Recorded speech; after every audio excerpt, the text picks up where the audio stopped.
ನಿಮ್ಮ ಮನಸ್ಸಿನಲ್ಲಿ ಏನಾದರೂ ಪ್ರಶ್ನೆ ಇದ್ದರೆ, ಅಂದರೆ ಇವಾಗ ನಿಮ್ಮ ಮನಸ್ಸಿನಲ್ಲಿ ಏನಾದರೂ ಒಂದು ಆಸೆ ಕೋರಿಕೆ ಇರ್ಬೋದು, ಅಥವಾ ಏನೋ ಒಂದು ಕೆಲಸ ನೀವು ಪ್ರಾರಂಭ ಮಾಡಬೇಕು ಅಂತ ಇರ್ಬೋದು, ಅಥವಾ ಏನೋ ಒಂದು ನಿಮಗೆ ಪ್ರಶ್ನೆ ಕಾಡ್ತಾ ಇರಬಹುದು, ಇದಾಗುತ್ತಾ ಇಲ್ವಾ ಅಂತ ಇರ್ಬೋದು.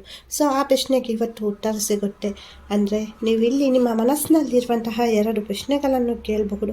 ಆ ಪ್ರಶ್ನೆಗಳು ಯಾವುದೇ ಒಂದು ವಿಷಯಕ್ಕೆ ಸಂಬಂಧಿಸಿರಬಹುದು. ಇದಕ್ಕೇ ಸಂಬಂಧಿಸಿರಬೇಕು, ಅದಕ್ಕೇ ಸಂಬಂಧಿಸಿರಬೇಕು ಅಂತ ಏನೂ ಇಲ್ಲ.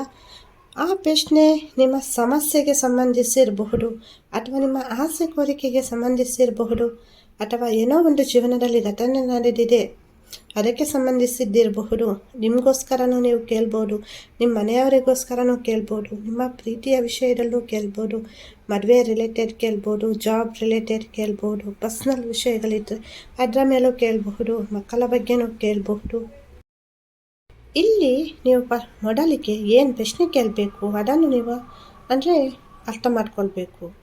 ಏನು ಕೇಳಬೇಕು ಅಂತ ನಿಮಗೆ ಕ್ಲಾರಿಟಿಯಾಗಿ ಗೊತ್ತಿರಬೇಕು. ಅಂದರೆ ಏನು ಕೇಳ್ತೀರಾ ಅಂತ ಕೆಲವೊಂದು ಸಲ ಏನೋ ಒಂದು ಪ್ರಶ್ನೆ ಕೇಳಬೇಕು ಅಂತ ಇರ್ತೀರಾ, ಅದು ಬಿಟ್ಟು ಮತ್ತು ಇನ್ಯಾವುದೋ ಕೇಳ್ತೀರಾ. ಮನಸ್ಸಿನಲ್ಲಿ ತುಂಬ ಗೊಂದಲ ಆಗುತ್ತೆ, ಈ ಥರ ಏನಕ್ಕಾಯಿತು ಅಂತ. ಸೊ ಹೆಚ್ಚಿನವರು ನನ್ನ ಜೊತೆ ಏನೋ ಒಂದು ಕೇಳಬೇಕು ಅಂತ ಬರ್ತಾರೆ.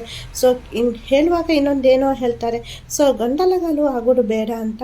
ಸೊ ಫಸ್ಟ್ ಒಂದು ಪೇಪರ್ ಪೆನ್ ಇಟ್ಕೊಂಡು ಅದರಲ್ಲಿ ಬರೆಯಲಿ, ಫಸ್ಟ್ ಏನು ಕ್ವಶನ್ ಕೇಳ್ತೀರಾ ಅಂತ, ಇನ್ನೊಂದು ಯಾವುದು ಕ್ವಶನ್ ಅಂತ. ಒಂದೇ ಒಂದು ಕ್ವಶನ್ ಉಂಟು ನನ್ನಲ್ಲೇ ಅಂದರೆ ಓಕೆ. ಇಲ್ಲಿ ನೀವು ಯಾವ ರೀತಿ ಕೇಳ್ಕೊಳ್ಬೇಕು ಅಂದರೆ, ಮೊದಲು ನಿಮ್ಮ ಇಷ್ಟ ದೇವರನ್ನು ಗುರುಗಳನ್ನು ಪ್ರಾರ್ಥನೆಯನ್ನು ಮಾಡಬೇಕಾಗುತ್ತೆ. ಆ ನಂತರ ನಿಮ್ಮ ಪ್ರಶ್ನೆ ಏನುಂಟು ಆ ಪ್ರಶ್ನೆಯನ್ನು ಕೇಳ್ಕೊಳ್ಳಿ, ಪ್ರಾರ್ಥನೆಯನ್ನು ಮಾಡಿ. ಆ ನಂತರ ಈ 2 ಶಂಕಗಳಲ್ಲಿ ಯಾವ ಒಂದು ಶಂಕ ನಿಮಗೆ ಆಕರ್ಷಣೆಯಾಗುತ್ತೆ ಅದನ್ನು ನೀವು ಇಲ್ಲಿ ಆಯ್ಕೆ ಮಾಡಿಕೊಳ್ಳಿ. ನಾನು ಎಸ್ ಆರ್ ನೋ ಕ್ವಶನಲ್ಲಿ ಜಾಸ್ತಿಯಾಗಿ ಒಂದೇ ರೀತಿಯ ಇಮೇಜಸ್ಸನ್ನು ಇರ್ತೇನೆ. ಏನಕ್ಕಂದರೆ ಕೆಲವೊಂದು ಸಲ ಮನಸ್ಸು ಚಂಚಲ ಆಗುತ್ತೆ ನೋಡಿ, ನಾವು ನೋಡ್ತೇವೆ ಪ್ಲೇಯರ್ ಮಾಡಿದ ನಂತರ. ಸೊ ಆವಾಗ ಅಲ್ಲಿ ಸ್ವಲ್ಪ ಮನಸ್ಸು ಕೆಲವೊಂದು ಸಲ ಕೆಲವರಿಗೆ ಚಂಚಲ ಆಗುತ್ತೆ. ಹಾಗಾಗಿ ಒಂದೇ ರೀತಿಯ ಇಮೇಜಸ್ಸನ್ನು ಇಟ್ಟಿದ್ದೇನೆ. ಸೊ ಹಾಗಾಗಿ ಯಾವ ಒಂದು ನಿಮಗೆ ಇಮೇಜಸ್ನಲ್ಲಿರುವಂತಹ ಸಂಕ ಆಕರ್ಷಣೆಯಾಗುತ್ತೆ ಅದನ್ನು ನೀವು ಇಲ್ಲಿ ಆಯ್ಕೆ ಮಾಡ್ಕೊಳ್ಬೇಕಾಗುತ್ತೆ. ಆ ನಂತರ ಇನ್ನೊಂದು ಪ್ರಶ್ನೆಗೆ ನೀವು ಯಾವ ಒಂದು ಶಂಕ ಉಳಿದಿರುತ್ತೆ ಅದನ್ನು ನೀವು ಆಯ್ಕೆ ಮಾಡ್ಕೊಳ್ಬೇಕಾಗುತ್ತೆ. 2 ಪ್ರಶ್ನೆಗೂ ಒಂದೇ ಒಂದು ಶಂಕವನ್ನು, ಒಂದೇ ಸಂಖ್ಯೆಯಲ್ಲಿರುವಂತಹ ಶಂಕವನ್ನು ನೀವು ಇಲ್ಲಿ ಆಯ್ಕೆ ಮಾಡ್ಕೊಳ್ಬಾರ್ದು. ನಿಮಗೆ ನಾನು ಮಾಡುವಂತಹ ವೀಡಿಯೋಸಿಂದ ಯೂಸ್ ಇದೆ, ಹೆಲ್ಪ್ ಆಗ್ತಾ ಉಂಟು ಅಂದರೆ ಪ್ಲೀಸ್ ನಮ್ಮ ಚಾನಲನ್ನು ಸಬ್ಸ್ಕ್ರೈಬ್ ಮಾಡಿ. ಹಾಗೆಯೇ ವಿಡಿಯೋ ಇಷ್ಟ ಆದರೆ ಒಂದು ಲೈಕ್ ಮಾಡಿ.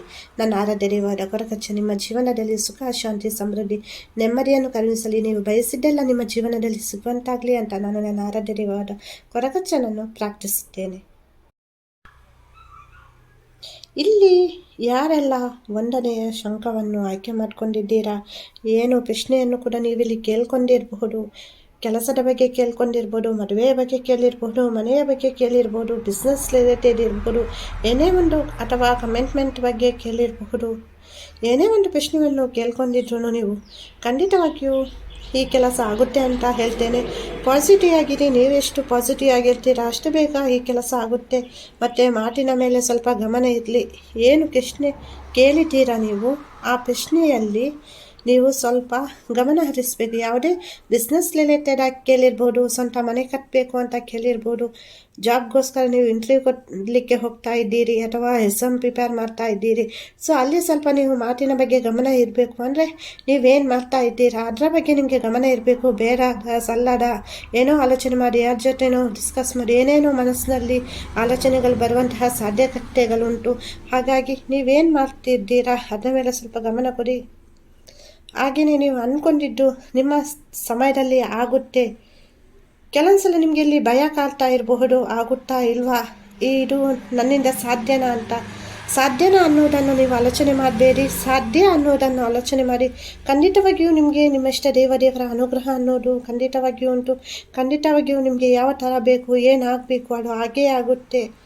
ನಿಮ್ಮ ಯಶಸ್ಸನ್ನು, ನಿಮಗೆ ಒಳಿತಾಗುವುದನ್ನು ಯಾರಿಂದಲೂ ತಡಿಲಿಕ್ಕೆ ಸಾಧ್ಯ ಇಲ್ಲ. ಅದು ಮ್ಯಾರೇಜ್ ರಿಲೇಟೆಡ್ ಇರ್ಬೋದು, ಲವ್ ಮ್ಯಾರೇಜ್ ಇರ್ಬೋದು, ಫಾರಿನಿಗೆ ಅಂದರೆ ಕೆಲವರು ಫಾರಿನಲ್ಲಿ ಜಾಬ್ ಸರ್ಚ್ ಮಾಡ್ತಾ ಇರ್ಬೋದು. ಸೊ ನನಗೆ ಯಾವ ಥರ ಎನರ್ಜಿ ಸಿಗುತ್ತೆ ಆ ಥರ ಹೇಳ್ತಾ ಇದ್ದೇನೆ.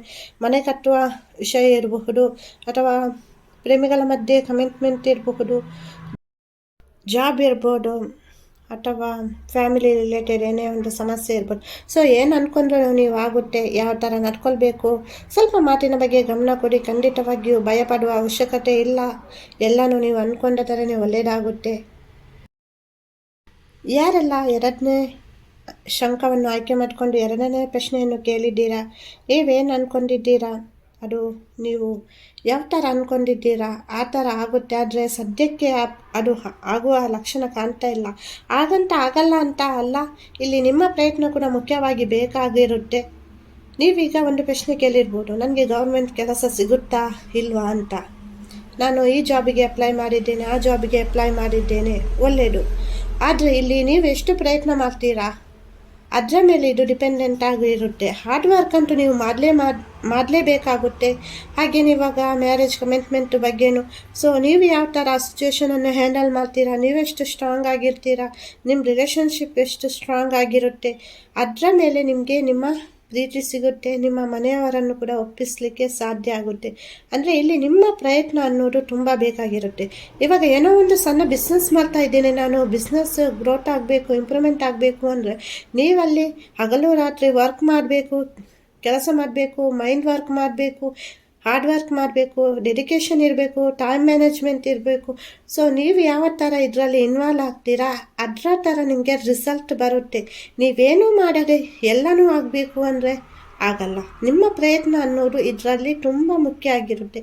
ಕೆಲವರಿಗೆ ಕೆಲವೊಂದು ಸುಲಭದಲ್ಲಿ ಸಿಗುತ್ತೆ, ಇನ್ನು ಕೆಲವರಿಗೆ ಹಾರ್ಡ್ ವರ್ಕ್ ಮಾಡಿದರೆ ಪ್ರಯತ್ನ ಪಟ್ಟರೆ ಮಾತ್ರ ಸಿಗುತ್ತೆ. ಕೆಲವೊಂದು ಸಲ ಮನಸ್ಸು ಚಂಚಲ ಆಗುವಂತಹ ಸಾಧ್ಯತೆಗಳು ಇರಬಹುದು, ಅಥವಾ ಕೆಲವರಿಗೆ ನನಗೆ ತುಂಬ ಜೀವನದಲ್ಲಿ ನೋವು ಕಷ್ಟ ಅಂತ ನೀವು ಆ ಪ್ರಯತ್ನದಿಂದ ಹಿಂದೆ ಸರಿಯುವಂತಹ ಸಾಧ್ಯತೆಗಳಿರುತ್ತೆ. ಮನಸ್ಸಿನ ಚಂಚಲತೆಯಿಂದಾಗಿ ಆ ಒಂದು ನಿರ್ಧಾರವನ್ನು ತಗೊಳ್ಬೇಡಿ ಅಂತ ಹೇಳ್ತೇನೆ. ಏನೇ ಒಂದು ಕಷ್ಟ ಆದ್ರೂ, ಏನೇ ಒಂದು ಸಮಸ್ಯೆ ಬಂದ್ರೂ ನೀವು ಏನು ಅಂದ್ಕೊಂಡಿದ್ದೀರಿ ಅದರ ಮೇಲೆ ವರ್ಕ್ ಮಾಡಿ, ಕೆಲಸ ಮಾಡಿ, ಪ್ರಯತ್ನವನ್ನು ಬಿಡಬೇಡಿ. ಖಂಡಿತವಾಗಿಯೂ ನಿಮಗೆ ನಿಮ್ಮ ಇಷ್ಟ ದೇವರ ಅನುಗ್ರಹ ಆಶೀರ್ವಾದ ಅನ್ನೋದು ಸಂಪೂರ್ಣವಾಗಿ ಉಂಟು.